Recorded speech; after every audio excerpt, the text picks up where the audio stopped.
It's a well-known fact that American health in general is on the decline. And with the most spending per capita on medical interventions like medication and surgery, it should be shocking that we rank among the lowest in health compared to other developed nations. The question is why? Let's tackle that in just a minute. Welcome to this episode of Hometown Health, hosted by Dr. Dan of Turo Family Chiropractic.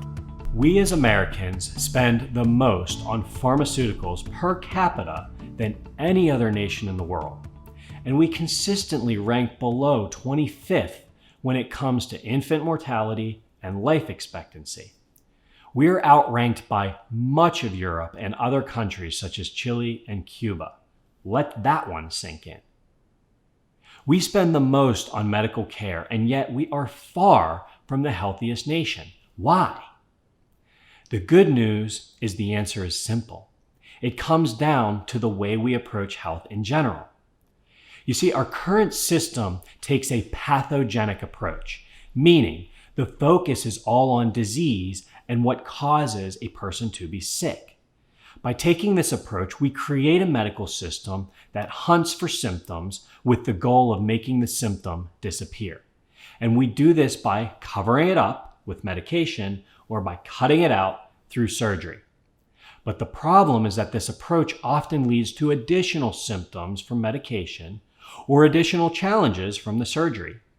And in this symptom-focused model, this leads to, you guessed it, more medication and more surgery. You can see how this approach can rack up some pretty steep spending and at the same time continue to create symptoms that require more treatments to cover them up. Because the focus of this approach is on disease and what causes a person to be sick. I'm not saying that this approach does not save lives. It does, and it does that very well. But there is a drastic difference between emergency medicine, the kind that thrives in life and death situations, and the day-to-day health and well-being of a nation. So, what's the alternative? Well, if the pathogenic approach focuses on disease and what causes a person to be sick, what if we change our focus? Instead of focusing on what makes us sick, what if we tried an approach that focused on what makes us well? That's what we call a salutogenic approach. You see, salutogenesis is the focus on factors that support human health and well-being. The next question is, what can we do to support our health?